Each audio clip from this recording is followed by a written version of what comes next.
ॐ भूर्भुवस्वः तत्सवितुर्वरेण्यं भर्गो देवस्य धीमहि धियो यो नः प्रचोदयात्. Okay, so earlier I had told you that for each thread you need only one object of your runnable class. It is not so, okay? Please make correction that. For every object or for every thread you need a different runnable object over here. So when I am creating one thread, I am saying that I want my E, then I took another employee object of my runnable class E1 and then I am passing it to E1, because whenever the class is getting created, okay, for each thread you will have a different object, because once that thread or once that thread finishes the work of run, that object is of no use back again to any other thread.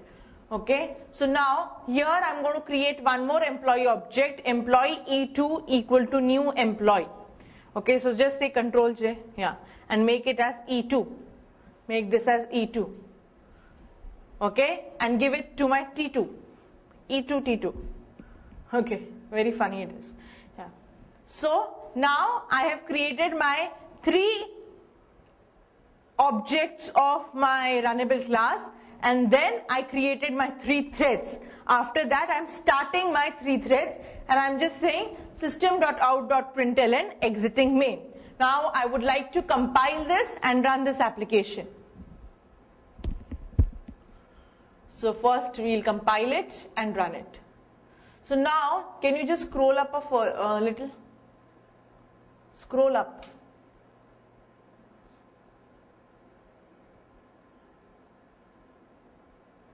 Yeah, this is better.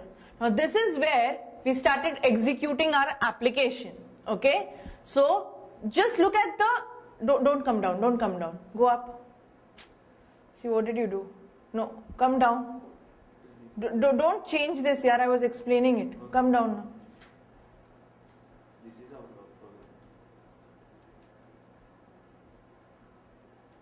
program. Bas, stop it over here. So if you see over here, you would see 0, 1, 2, 3, 4, 5, 6, 7, 8, 9. One thread finishes the work over here. Again 0, 1. Then there is something called as exiting main. You would be wondering what this is. Just hold that thought for a second. 2, 3, 4, 5, 6, 7, 8, 9. Then the third thread executed. We will run this application again and see what is the output. So run this application again. Yeah.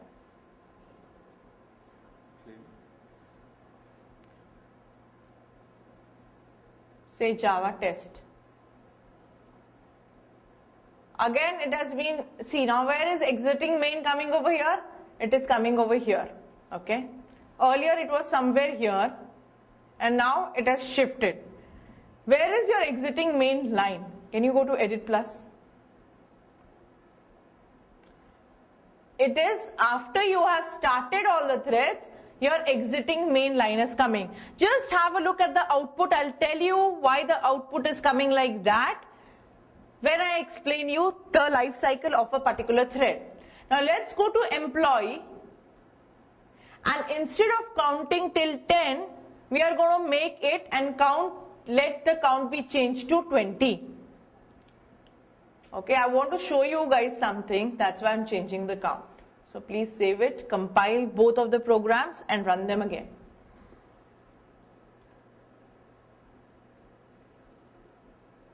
So first we'll have to compile our employee. Javac employee.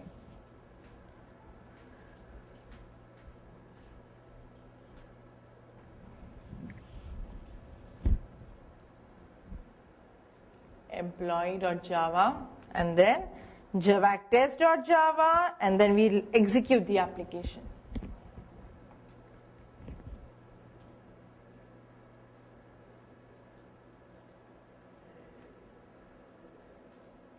Can you go up now? It's still coming in a very nice fashion. Okay. So this is starting, it is ending over here at 19. Come down. Again, it's ending over here at 19 very nicely. And then this is getting started. Okay. Can you make it as 50? I'm just taking big numbers. I want to show you guys something. Yeah.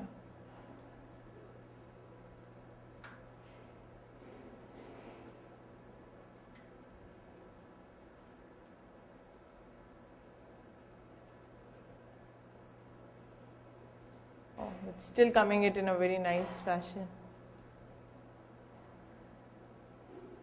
Just wait. Go up, scroll up.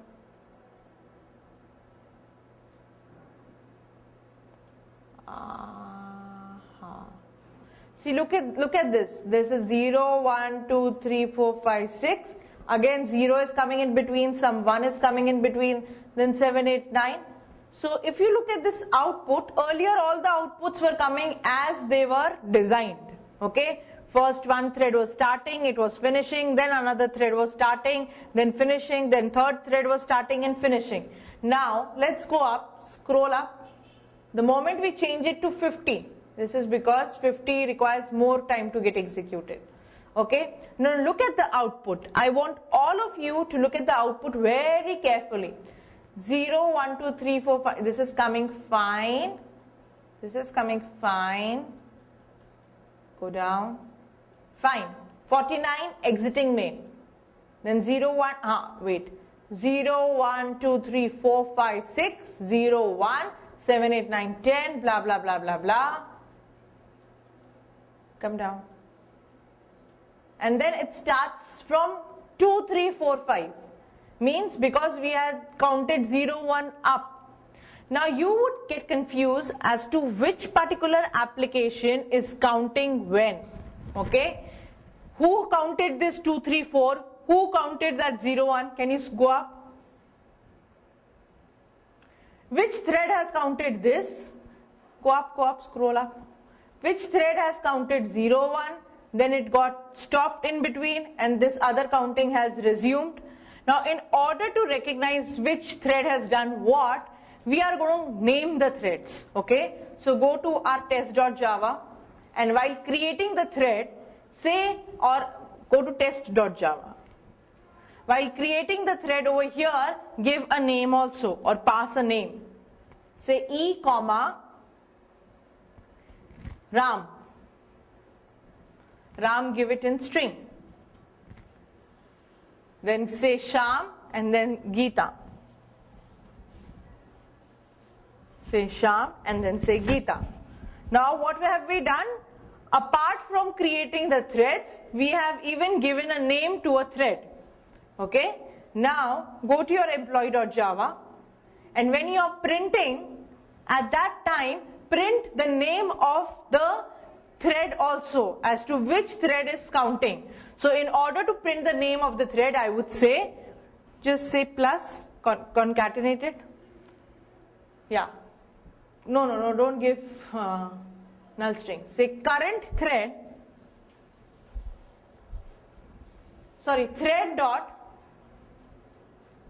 thread dot get name.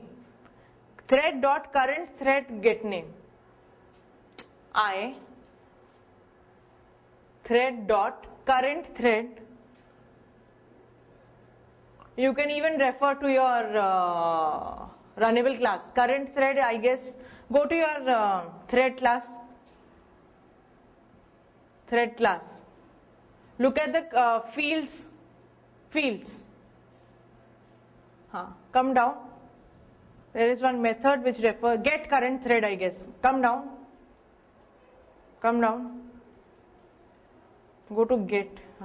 Current thread. Oh, wait, 1 minute. Current thread returns a thread. Okay, reference to a current thread. Okay. So say get current thread, thread is a method. Dot get name. So now over here, when the number is getting printed, the name of the thread would also get printed. Okay, compile all both the classes and print it again. See, every time you run your application, you would not see the same output.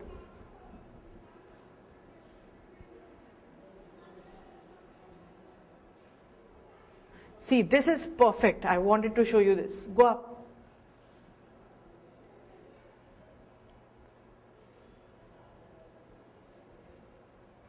Amazing. I wanted this. Yeah. See, look at here very carefully. I started my application. After I started my application, Ram printed 0. Okay? Then Sham printed 0. Then there was something called as exiting main. Then Sham. Then Geeta. Then Ram came in middle. Then Geeta again came in middle. Then Sham also came in middle. After that, Geeta. Come down. Geeta. Then Ram. Then Geeta or Sham. That means, now what does this mean? You have started all the threads and all the threads are getting executed parallelly. Okay? The CPU is giving chance to each and every thread parallelly. And the moment the time slot or based on whatever priority or whatever algorithm your CPU is giving chance to each thread, it is taking away the CPU and giving it to the next thread. Now, in order to understand this entire nature, you should know the life cycle of a thread. So right now, I'm going to draw a diagram for the life cycle of a thread, and then once we know the life cycle, again we are going to do the operation, or we are going to analyze the output which we got right now in order to understand how does or what happens when your thread is passing through the different phases of your life cycle. Here is new.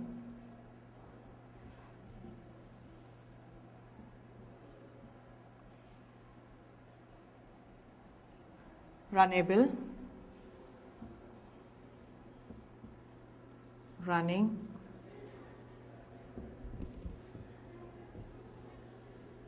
dead. I hope this is clear to all of you. Block,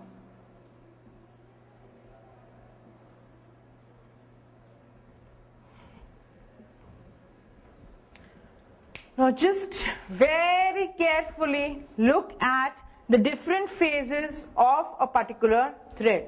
It's just like how a human grows from a newborn to a toddler to a teenager to an adult to an old age person. The thread also goes through a complete life cycle. Now there are different phases for in a life cycle of a thread. New. First, just have a look at the entire diagram. New, runnable, running, dead, block. These are the different phases of a particular thread. Now when does or what happens when we call methods and how did we get that particular output? I'm going to explain you. Go back to your test.java. Go to Edit Plus. You have created an employee object over here. Agreed? Yes. Now you create a thread on line number 8, on line number 9 and on line number 10. What have you done? You have created a thread object. Okay?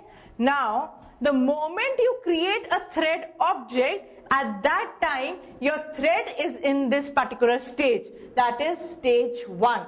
This thread has been born. It is just in a new state. Okay? Now the moment on line number 11, 12 and 13, the moment you invoke the start method on your particular thread, what happens?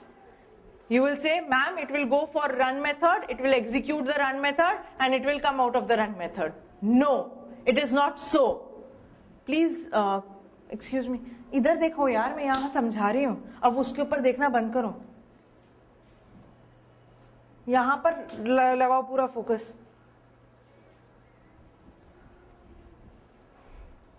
Okay, so now whenever we are creating thread and invoking start on a particular thread, at that time the thread is getting we created a thread object, the thread has been born and it is on phase number 1 or the first stage of its life. The moment you invoke start, it does not immediately go and execute the run method. Please note this very carefully. The moment you invoke the start method, it won't go and fetch for your run method at all.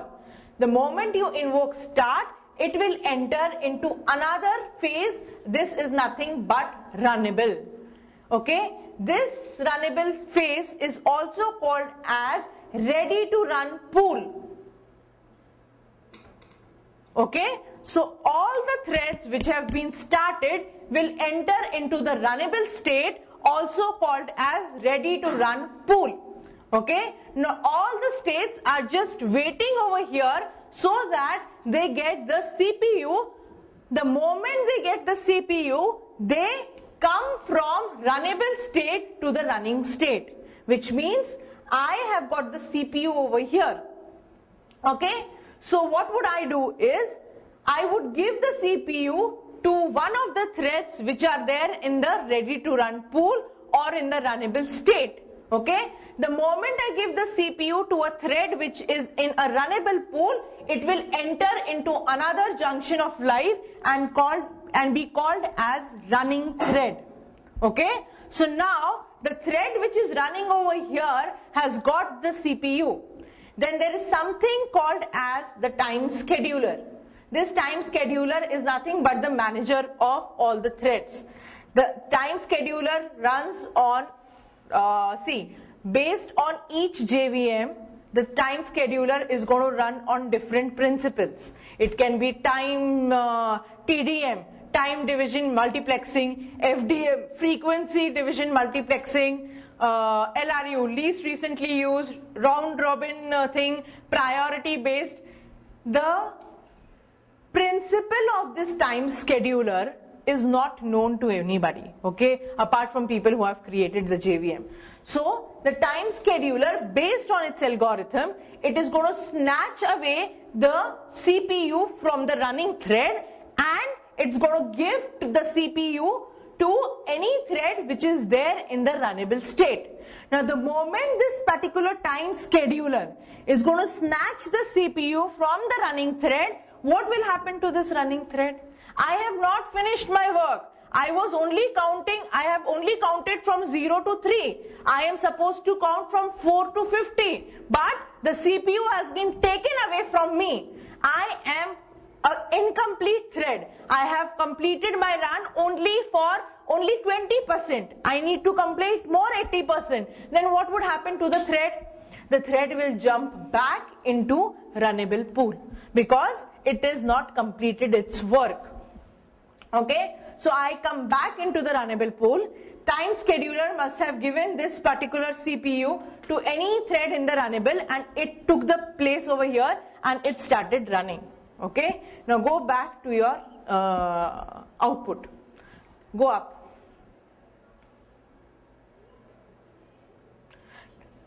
Okay, fine. See, the moment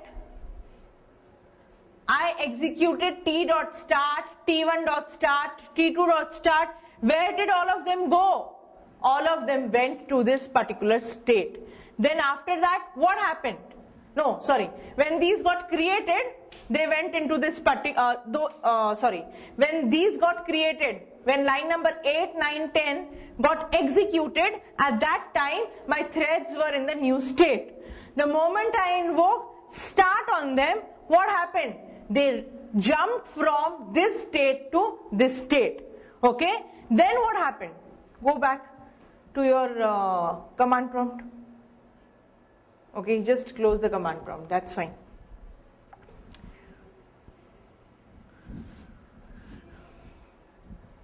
Okay, just say Java test say no, you have already compiled it.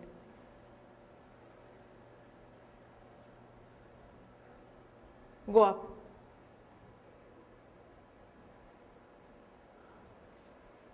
It has come normal now.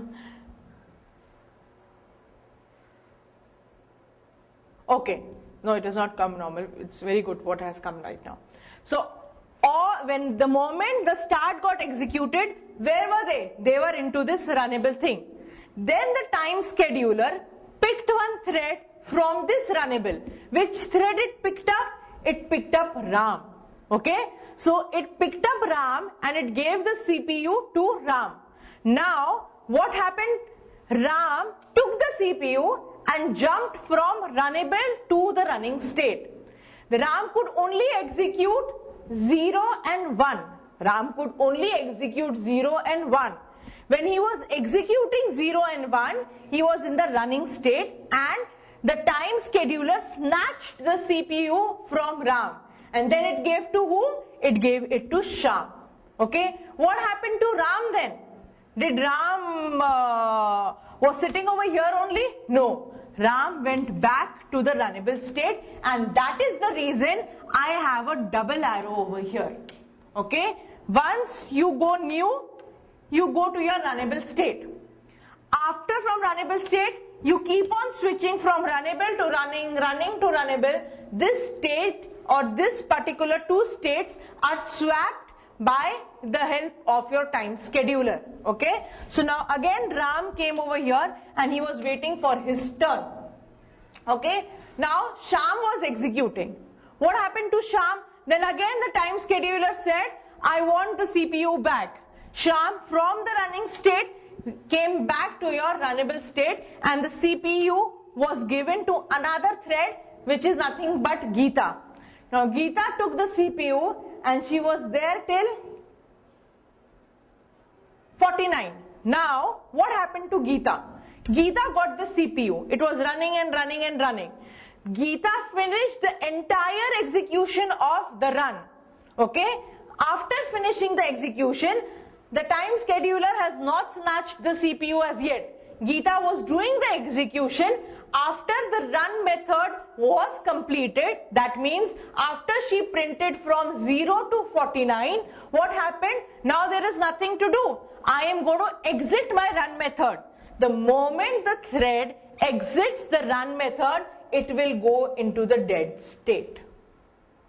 Okay? So now at this time, when Geeta has finished printing 49, it has gone from running state to the dead state. Now Geeta has gone to the dead state. That means she will never come back alive.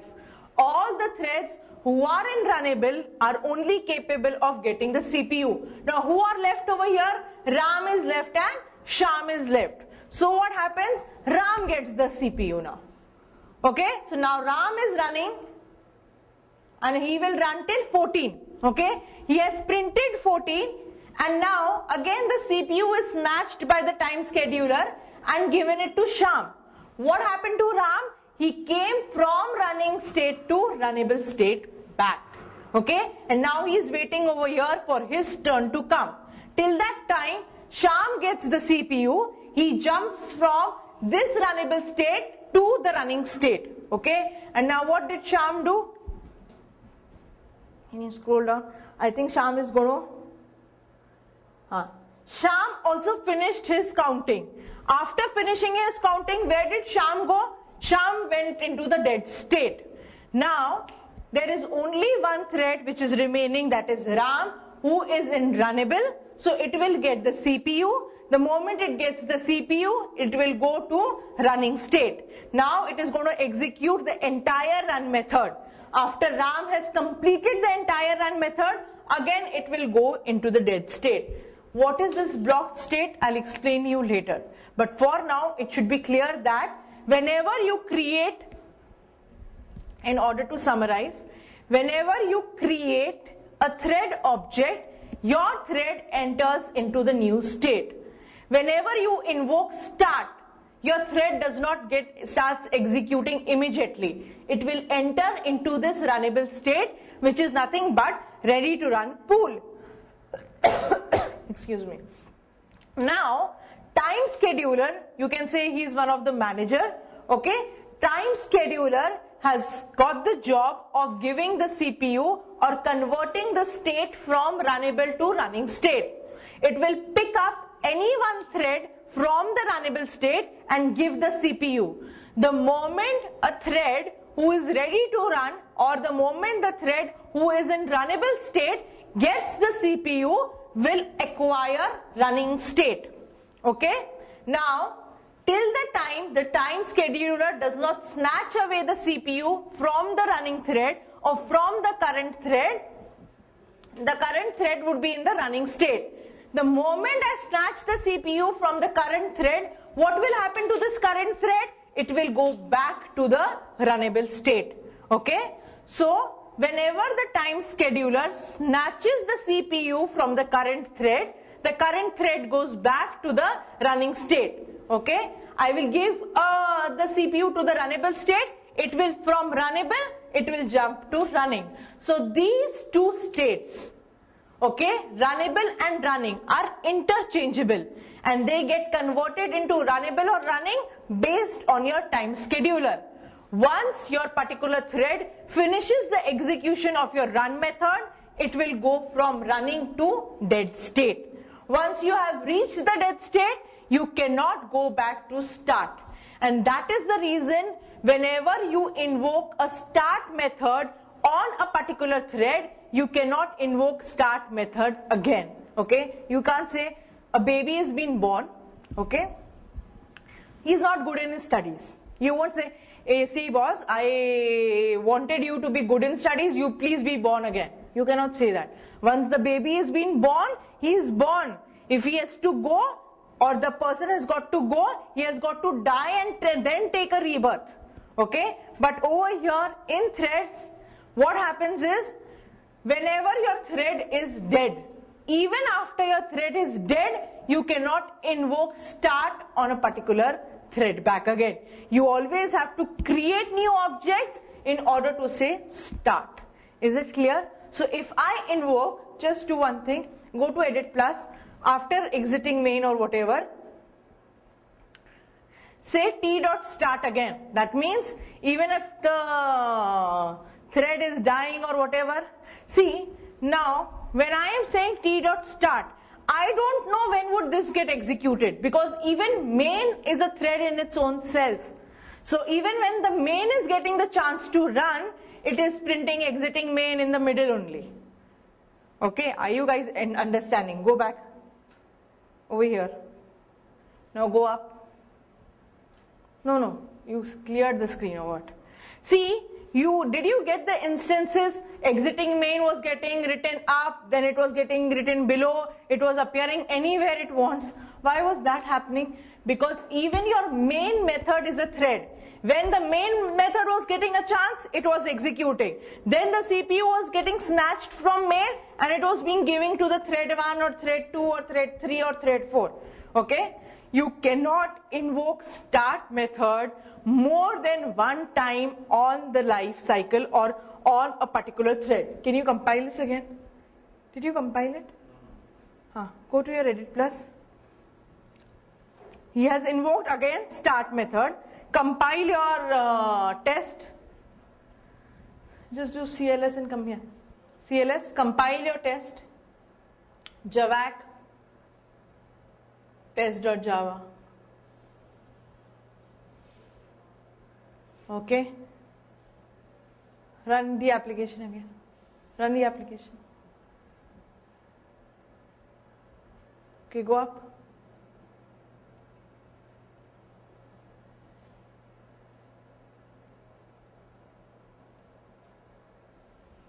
See, what error is it giving?